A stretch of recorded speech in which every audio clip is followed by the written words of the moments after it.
Hello everyone, I'm Sarim Dream, and today I come to you with another episode of Sarim's Dream Journal to talk to you about limiting beliefs.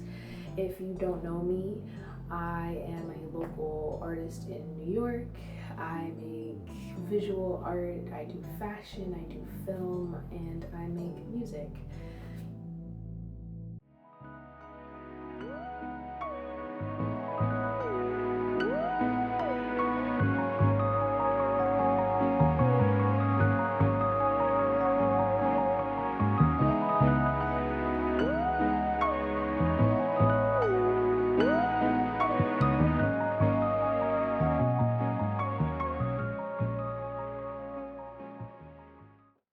So, I just want to start by saying I am in no way a perfect representation of what I'm saying. These are just things that I've been using that have been helping me and that I feel would help a community of artists like me.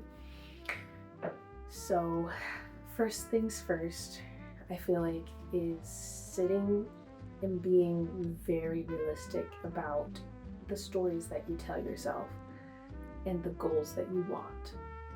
So, for example, say you want to win a Grammy. Now, the kind of person who wins a Grammy probably doesn't tell themselves that they're a bad singer or that they're a bad artist, or doesn't sit in a session feeling like everyone around them is better than them. They probably have an air of confidence around them, and the story that they tell them, what I like to believe the story that they tell themselves is that, hey, I'm a really talented artist, and I belong in spaces with other talented artists doing really incredible things. So that's just like a small example. But another example of like how I've been cultivating and like removing these old storylines in my head is like I will push myself to do things that are really scary. Like I'm talking like setting goals slightly out of your comfort zone, just high enough so that you've never done it before and you think that you maybe won't be able to do it, and it brings up all of these insecurities within you. So for example, I'm planning my first event in New York City. This process has been tumultuous. I keep pushing it back because there's a limiting belief within me that I'm going to spend all this money and then not be able to make it back. I need to have at least 300 people in the venue. I don't know 300 people. Nor do I have 300 followers on any platform right now because I'm starting over from scratch. But telling myself that I'm not able to find 300 people to come to this event, or even find a way to profit off of this event without 300 people coming to my event, maybe via merchandise or brand deals or anything else, is only holding myself back.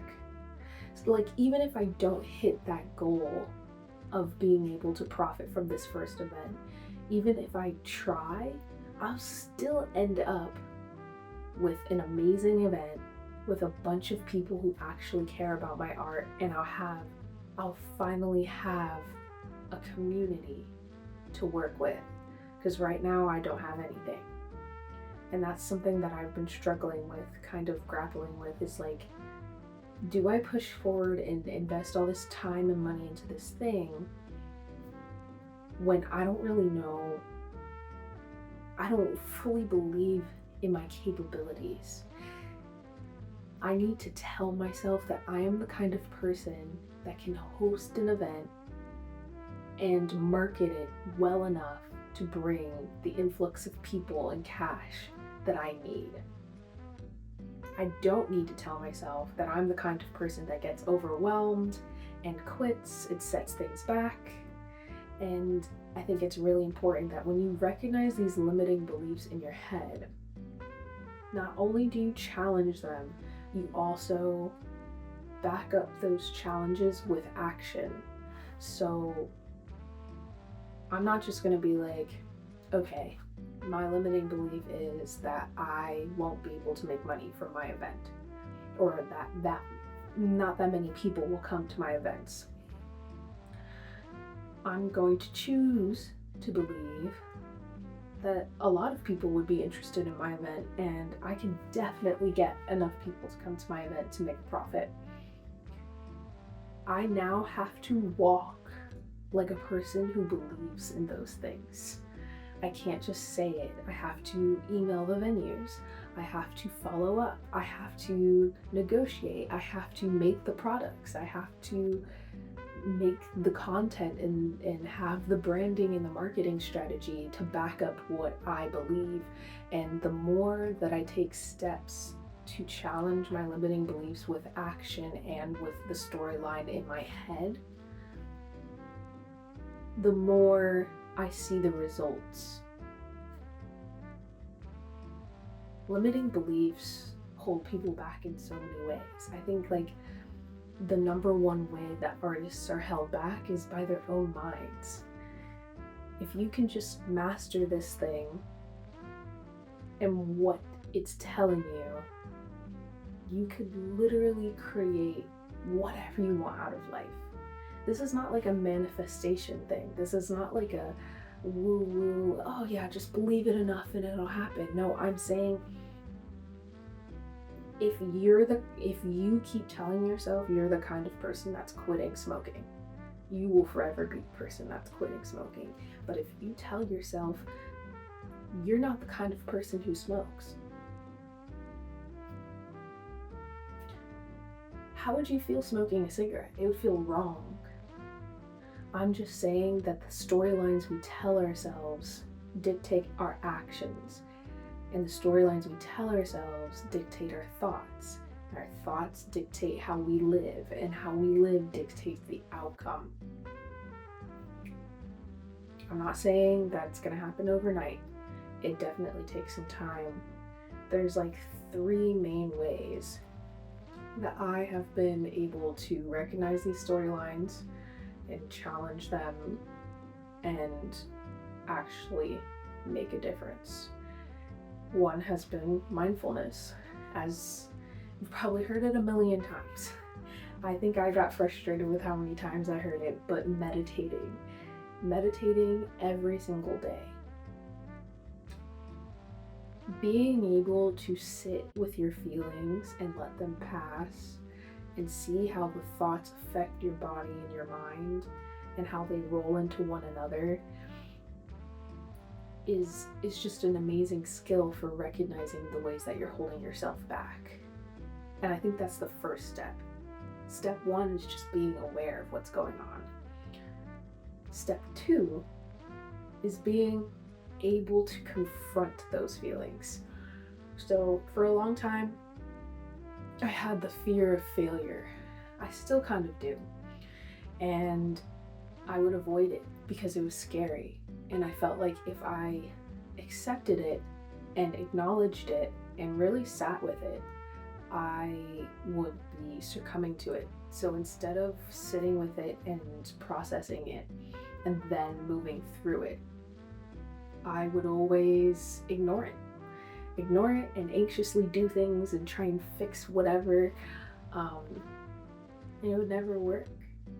And the fear never went away, and it still won't go away. And it's only now starting to move because I have been brave enough to confront it.